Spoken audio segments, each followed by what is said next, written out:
All right, so for our conclusion now, when is an object speeding up? An object is speeding up if velocity is positive and increasing. In other words, velocity and acceleration are both positive. We saw that in the first example. Sorry, my scroll's slow. Here we go. Right? Velocity is increasing and velocity is positive. Velocity is positive and acceleration is also positive. I think that's actually an easier way to remember it, that both velocity and acceleration have the same sign. They're both positive. An object is also speeding up if velocity is negative and decreasing. In other words, if velocity is negative and acceleration is negative. They both have the same sign. Both positive or both negative.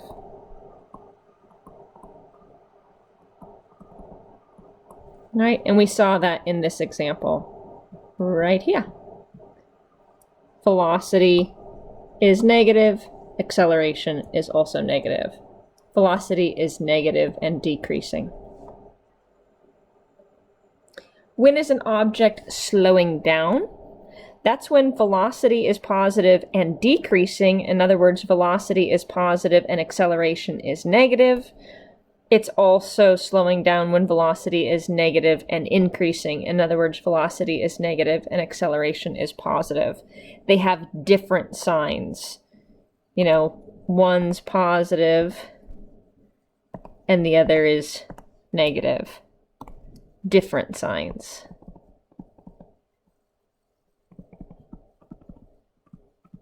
Okay, I'll let you guys read this little note about units, and let's go ahead and do the first part of example 1. So let s of t be t cubed minus 12t squared plus 36t be my position function of a particle moving on a linear path, where t is measured in seconds and s is measured in meters. So my position function is t cubed minus 12t squared plus 36t. We're first asked to find my velocity. Velocity is the derivative of position, which is 3t squared minus 2 times 12 minus 24t plus 36. And acceleration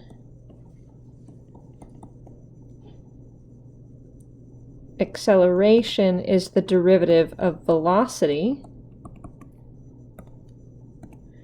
or equivalently, it's the second derivative of position,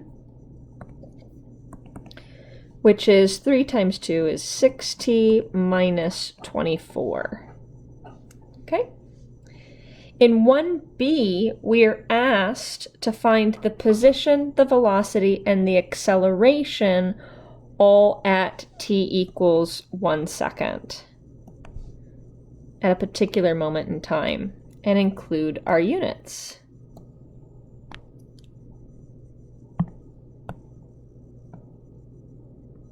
Okay.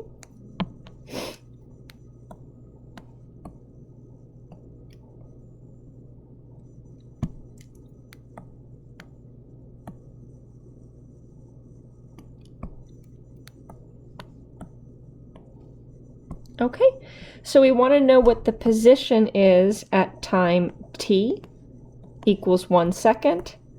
S of 1 is 1 cubed minus 12 times 1 squared plus 36 times 1, which is 25. And my position function, remember position is your time, and when I'm graphing position, I'm graphing the distance units, which they gave us as meters. My position at time t equals 1 second, my position is 25 meters.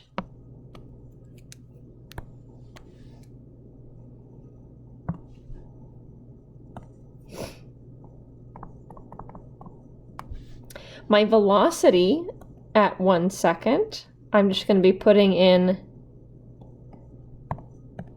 a 1 everywhere I see a t into my velocity function. V of 1 is 3 times 1 squared minus 24 times 1.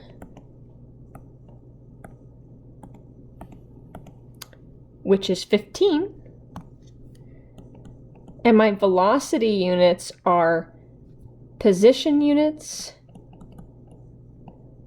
versus time units. And I believe I said this is in seconds. Right? Acceleration at 1 second, all I'm going to do is I'm going to put a 1 in everywhere I see a t into my acceleration function.